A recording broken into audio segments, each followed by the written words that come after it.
Welcome, everybody. Today is November 16th, 2022. We are here for the Personnel Board meeting. I am Vivian Shu, Chair of the Board, and as a preliminary matter, permit me to confirm that all members and persons anticipated on the agenda are present and can hear me. Members, when I call your name, please respond in the affirmative. Joseph Herlihy, Here. Joe Burns, Yes. Mark Fischetti. Here. And staff, when I call your names, please respond in the affirmative. Chuck Murphy Romboletti, Here.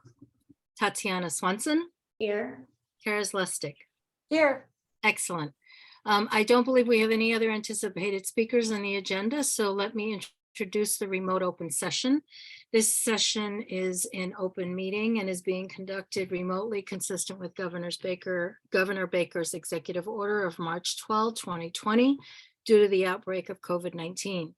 The order allows public bodies to meet entirely remotely so long as reasonable public access is afforded so that the public can follow along with the deliberations of the meeting. Ensuring public access does not ensure public participation unless that participation is required by law. The meeting will not feature public comment. Please note that this meeting is being recorded and that some attendees are participating by video conference. Accordingly, please be aware that other folks may be able to see you, and take care not to screen share your computer, and that anything that you broadcast may be captured by the recording. Thank you. Chuck and Tatiana, will you lead us off with the agenda items, please? Sure. Thanks, Vivian. So the first item we have is a personnel policy revision to the personal leave policy number 316. This is a very slight revision. You'll see in your packets is a document track changes. There's one housekeeping issue, just updating the language to reflect the definitions policy instead of the old personnel bylaw. But the main change is section VD. Employees now shall be entitled to payment of unused personal leave upon separation from town service. That's something we've wanted to do or formalize as we find people leaving. There's been confusion on whether it works like vacation and you can buy it back upon leaving or not. In the absence of buying it back upon someone leaving, the other alternative is they take those personal days within their last 2-3 weeks on the job, which we'd rather have them here and capture some of that knowledge and pay them out for the personal days on their way out. So that is the slight change to the policy that's proposed for your consideration. I assume, Chuck, that's the maximum is 2 days they get paid at bought out, right? Yeah, that's correct. Yep, it's we all get 2 days per year. That's for non-represented employees. And they're not carried over, so okay. Correct. Yep. A max of 2 days. Any questions? Any other questions, I should say? Well, actually, I mean, obviously, it's not a lot of money, and it costs money. But so, where does that money come from? If you have to pay it out a couple days here and there, and so forth. Sure, good question. That comes from the department's personnel budget, so it would come from the same line that they were paying salary out of for that position. And yeah. But technically, is it budgeted, or how's that budgeted? It is not, but there are sometimes it's used by vacancies if there's a vacancy in the department. The overall personnel budget is what it comes from. If there's Right. There's extra line in there for overtime. What else? Other stipends. It'll come from the overall personnel budget. So you don't anticipate it really costing any. I mean, it shouldn't be that big of a deal, right? Yeah, usually most departments will be able to cover it. Right. within their budget. And the reality is that it'll be considered a liability, just as, any earned vacation is for any employer. Right, exactly. Yeah, just as any vacation would have to be paid out. It's Right. Okay, So it's a liability on the books, so there has to be some, it's in the background, it's in the back of the mind as Yes, a there- potential payout amount. our finance director does do a calculation for, I right, think it's uncompensated absences um, and potential payouts. So there is a budget line for buybacks and that sort. right, okay. Okay, Any other questions? Discussion? If not, I'll entertain a motion to approve the revisions to personnel leave policy 316 as presented. So move it. Thank you, Joseph Hurley. Double. Moving. I'm sorry, No, second. Joe Burns has seconded. All in favor? Well, Aye, let me take a roll Aye. call. Joseph Hurley, he. Yes, Joe Burns, Yes, Mark Fischetti, yes, and Vivian Shu votes yes. Thank you. Unanimous. So the next item on the agenda is the proposed reclassification of the trades positions. Those positions specifically are the electrician, plumber, HVAC technician, and carpenter. Those are part of the BCTIA union, the Building Custodians and Trades Union. We have had with the recent MOA that was agreed upon between the town and the union, that the BCTIA union is implementing the new class and comp plan. They're the last employee group to do so. And through our negotiations with the union, we've had talks about the appropriate classification for the trades. The consultant came out with a recommendation to grade those positions at a grade 5. In consultation with both labor and management, we've agreed to take a look at the scoring for those positions. And we recollected data, we recollected job analysis questionnaires from employees just to make sure the scoring was accurate. And we do agree that it should be classified higher, specifically those positions as a grade 7. There's a memo, there's 2 memos included in your packet, one from Karis Lustig, our Director of Public Works, who can go into a little more depth on the rationale, and then one from HR concurring with the recommendation and specifically talking about the areas of the scoring for each of those positions that should be increased so that they're accurately captured. So I'll turn it over to Karis to go into some detail on the justification. So I think I have presented a memo which sort of goes through the technical aspects of the JAQ and why we think that the position should be reclassified based on that information. I think I'll take my time now just to explain what we're dealing with in the job market when it comes to these skilled trades, in particular the licensed trades, and try to explain why I have concerns about the pay scale that they were put under, and to be frank, even just the pay scale that we're moving them to, just knowing how difficult it is to find people in the licensed trade field. I think anyone who's been called a plumber or an electrician anytime recently knows both the scarcity and the high cost that comes with utilizing those trades. The compensation and classification schedule did lower the pay scale for this particular group of individuals, in that the band that it placed them in, the 5 band, was lower than the pay scale that they were under before. And knowing that we've had an HVAC tech posting out there for about 2 years now that's remained unfilled, would indicate to us that the position is not being posted at an appropriate market rate. So both on the merits of reviewing the JAQ, but also looking at the compensation and the ability to attract and retain talent, we determined it was worthwhile to pursue reclassifying these positions.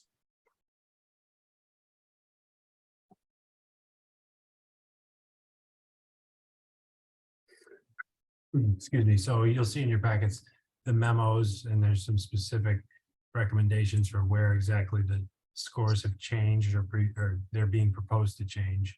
I'd be happy to take any questions or expand upon any of that justification, but as Ferris said, it's been, those positions specifically have been hard to recruit for. They're frankly hard to get comps in other communities.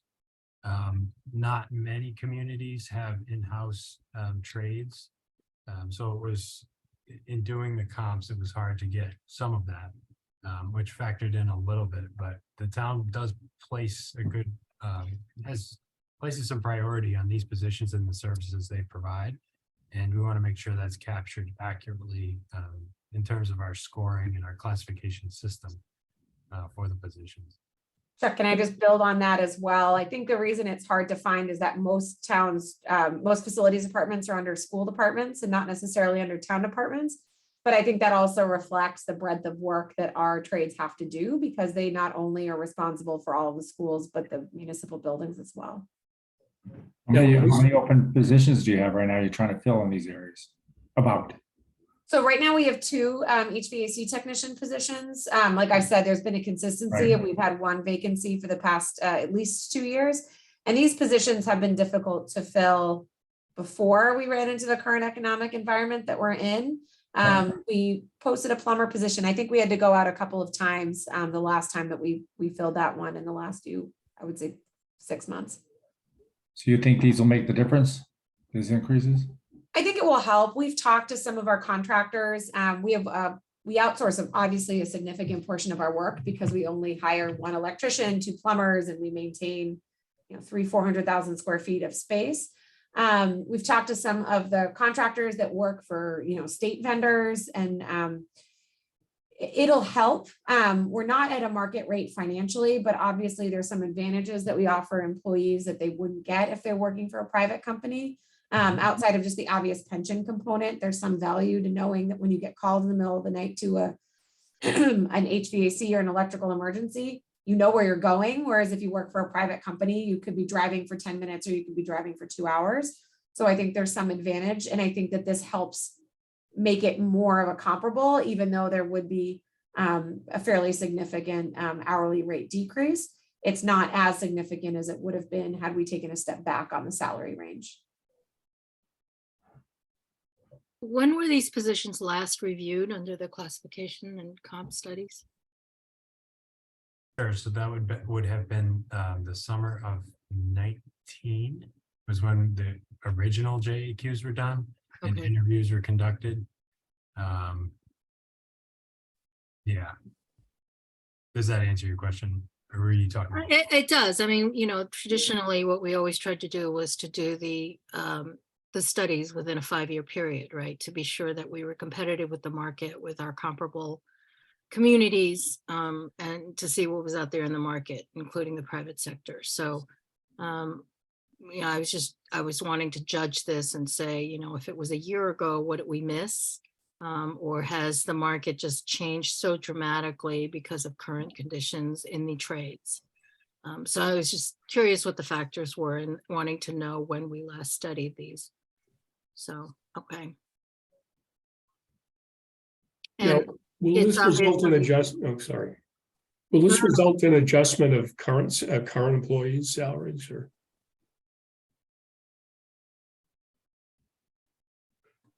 you're looking for this to be retroactive to July, is that correct? Okay, Correct, yeah, so they'll be slotted in the way any other reclass happens, so whatever they're making now, they'll slot into their next, the next highest step without losing money. okay, But they'll have a greater, they'll have more steps at the top, so more room to grow. yeah, okay.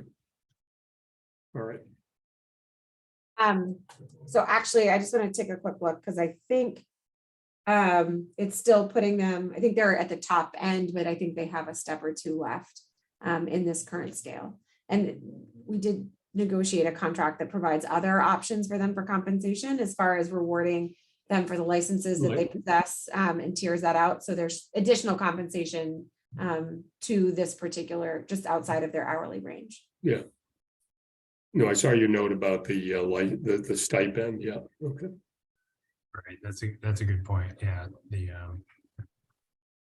they'll also have a stipend based on the specific licensure that they have, and yeah, that should help additionally with recruitment, but while also keeping us keeping the grades accurate based on our scoring system.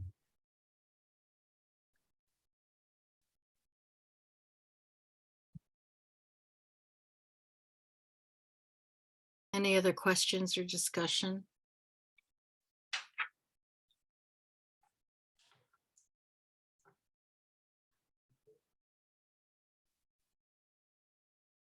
It just sounds like a necessary step, no?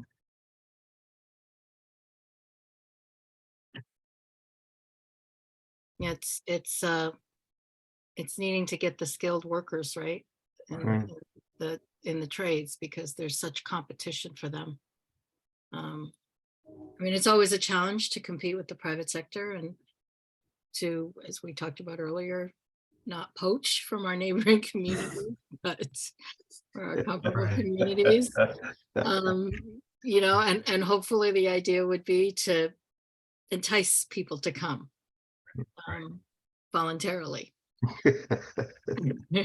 Yeah, the times are hard enough now in the labor market as it is, and you add our competitiveness against other trades in the private sector makes things really hard for these positions specifically. So we wanted to try to find a way to keep within our accurate and equitable scoring of our classification system, while also try to be more competitive with the market. And Karis, it's also what you were mentioning. I appreciate the desire to distinguish what these particular positions would offer and how they might be appealing to people depending on their circumstances. So yeah, it's great to be looking for those distinctions in your recruitment efforts. And hopefully this reclassification will only accentuate that. If there's no further discussion, I'll entertain a motion for the board to approve the reclassification of the positions of electrician, plumber, HVAC technician, and carpenter to grade 7 within the town's adopted classification and compensation plan in accordance with section 208(5) of the town charter. So moved. Thank you, Joe. I'll second. Joe Burns moves the motion. Mark Fischetti seconds it. Joe Burns, yes or no? Joe Hurley, yes. Joe No, Burns, I yes. need to do, Have to sorry. vote again? I need to do an individual roll call regardless of who Okay. makes the motion. Yeah. Joe Burns, Yes. Mark Fischetti, Yes. Joseph Hurley, Aye.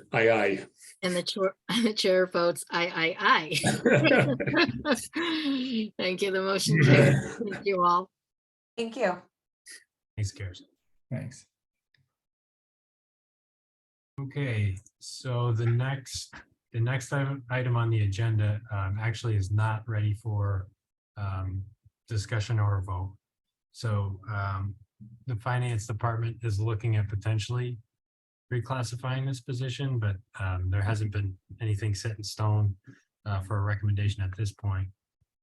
We've had some trouble recruiting for this position specifically as of late. So the department has looked at more the functions of this position more division wide to see if there's maybe a change in duties that would be able to entice more candidates or more accurately capture the work of this position. So we may have something to present to the board at a December meeting, but at this point we have nothing so far. This is another one we've just had a hard time recruiting for. It's also something I think that has been difficult for many public sector and private sector organizations. It sort of seems to be a position that's in very high demand. Yes, and the hope was having this title. This title's recently new as of the classification and compensation study. Having this new title would make is more comparable across cities and towns. But we still haven't been able to attract many candidates for this position at all. And we've done significant amount of advertising to different job boards, outreach. We may look to a recruiting firm to help us out when we're ready, but yeah. it's difficult. So I'm a little bit curious. I'm wondering, is it worth it to speak to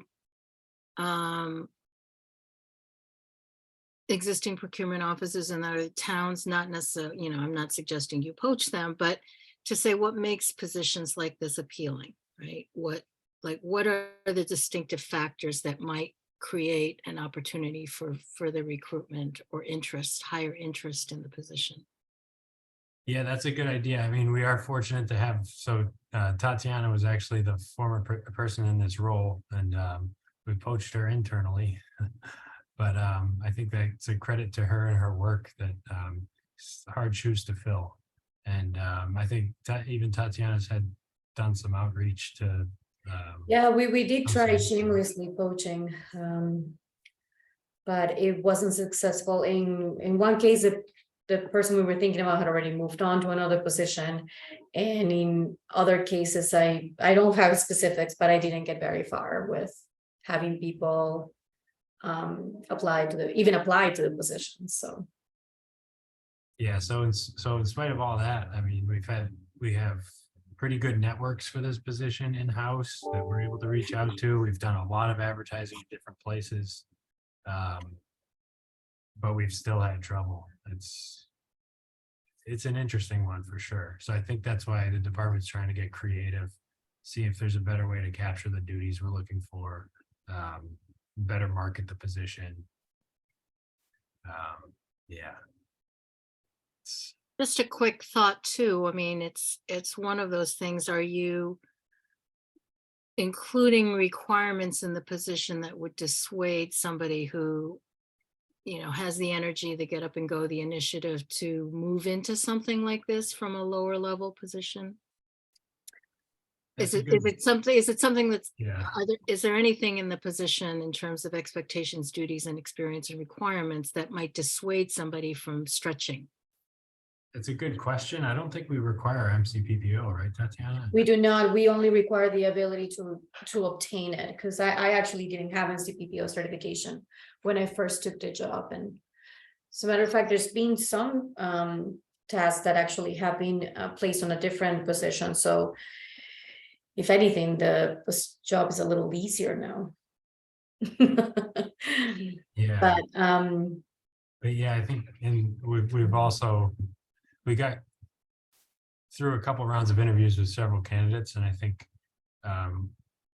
we've been encouraging hiring managers to look just outside of, you know, strictly municipal experience. So we've talked to some candidates with private sector experience that looks comparable. I mean, Tatiana had private sector experience prior to this, was able to use transferable skills to come in and do a great job. So yeah, it's looking here. Yeah. Well, I'm also thinking about, you know, some people are now starting to think about where they may stretch and where they may want to go. And I'm thinking, well, oftentimes municipalities lose people to the state and federal governments. I think sometimes federal and state government employees would rather go in the reverse direction. So True. Sure, you that know, might be a good. again, base. are there strategies to employ that might entice people to look at this position and not just think of it as it used to be? I mean, you know, I'm just hearing from Tatiana that there are things that make it a little bit less stressful than maybe it was when she held the position. So just thoughts as the department assesses where it needs to be. Yeah, no, thank you. We appreciate that. This is any and all creative ways to recruit for this one are appreciated.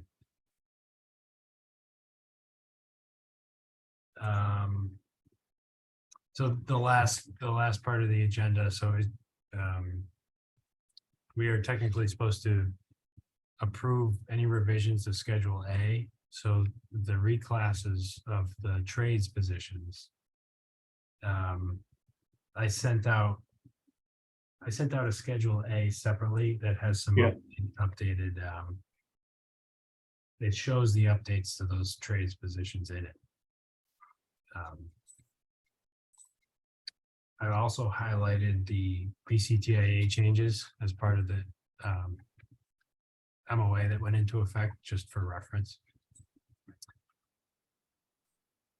So I think the only thing with this one is just technically a vote to revise Schedule A with the changes you voted on earlier. And Chuck, is there a distinction between the color of the highlighted blocks, or is it just based on the discussion we had for the approval of the change earlier? Sure. You just Yeah, group them together? sorry for any confusion. So the ones in yellow are the ones we talked about earlier. Mm. And then the ones in orange are the other positions within the BCTIA union, just for Okay. reference. Okay. So do you need approval, or you just need a vote of support for the changes?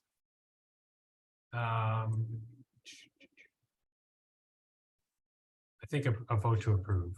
Vote to approve? Yeah. Okay, I'll move to approve the revised Schedule A to incorporate the reclassifications. thank you, Joseph Herlihy. Do I have a second? I'll second. Thank you, Mark. So those in favor, Joe Herlihy, Aye. Mark Fischetti, Yes. Joe Burns, Yes, and the chair Vivian Shu votes yes. Unanimous vote. All right. Thank you all. You're welcome. Any Um, new business? So we had the DEI presentation to the select board last week. If you weren't able to catch it live, it is on the Town of Needham's YouTube channel. And I think it was well received. We were able to present some of the initiatives, many of the initiatives ongoing that we're supporting, and able to talk a little bit about the data and how we're beginning to collect data over the past year, and what how we are going to be looking to use that. So I think it was well received. There were some really good questions from the board. They're very supportive of our initiatives and efforts, and I was glad to have the chance to give an update. Yeah, so I haven't had a chance to see the whole recording, and I would like to, but I was just curious, Chuck, did you have a good Newari presence, or do you think Newari had an opportunity to look at the video? from where I was sitting at the table, I wasn't able to see the attendees on the side of the list on Zoom. Okay, There were a few people in the crowd. There were at least 5 people in the crowd physically, but I wasn't able to see who was on Zoom at the time. okay, Um, all right.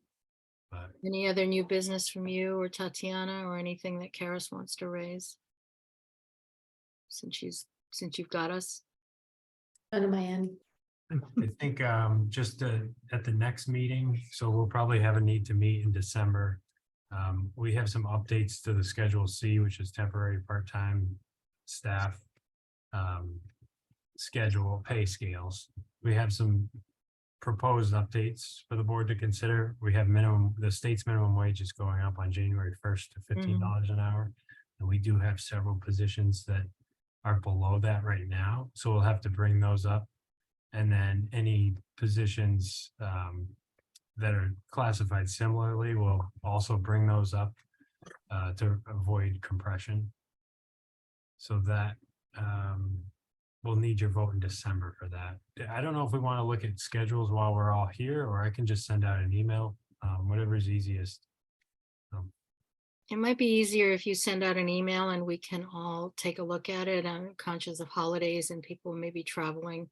Sure, You know, sure, no problem. it would be great if we could meet in person, but if that can't happen, then at least we'll get a Zoom date. Sure. Yeah, I'll throw out some dates, and Okay, Yeah, that would be I'm great. just trying to think when you have to have some of that. When do you have to have some of our approval? I mean, what's the latest we can go in December? Anyway, do you have a sense? Yeah, good question. I think it has to go to the select board after us. Okay, So they're I every think other week. anytime, yeah, before their last meeting of December. Okay.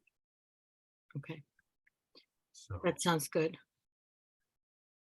I also want to mention that I've done some outreach because we still have one vacant position on the personnel board, and I've done some outreach consistent with, the board's embrace of the new RA recommended guiding principles, to be sure that we get some, outside eyes and somebody,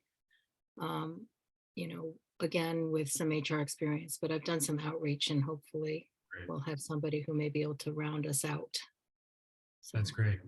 That would be good. It's nice to see more faces on the It really is. screen, and we're able to call a quorum too, with not all of us. I know, we had difficulty. No, while I was having trouble getting Zoom, I was tempted to send you a note check saying, okay, you're gonna have to put Joe Hurley on the spot as vice chair. He's gonna have to kick the meeting off. Give him the script. Yeah, now we're able to do that at least. Yeah. No, but that's great. Thank you, Vivian. Appreciate that. I met with Mark and Joe in person on Monday. Excellent. Gave them the HR department orientation. So that was great. Thank you both for coming in, and yeah. Yeah. Thank you. And you must have done it admirably because their eyes are not glazed over. Excellent. Excellent. No, it was great. Felt good. Thank you. Good. So now you've made it through 2 meetings where we've had to make some substantive decisions and talk about some strategies. So that's what we're all about. We're here, in that sort of advisory function and role. So it's important. Good. Okay. All right. Well, if there is nothing else, I would ask for a motion to adjourn. So moved. Okay, I'll second that. Have to do it for every. All right, very good. The motion to adjourn was made by Joe Hurley. Joe? Yes? Yes, Joe Burns? Yes. Mark Fischetti? Yes. And I vote yes, wishing all of you a safe and happy Thanksgiving. hey, Happy And Thanksgiving. you. Thanksgiving, Thank yeah. you. Thank you Yeah. all. Okay. Thank you all. Thanks, Chuck. We're all- All right. Thank you. All righty. Take care. Bye-bye. Bye.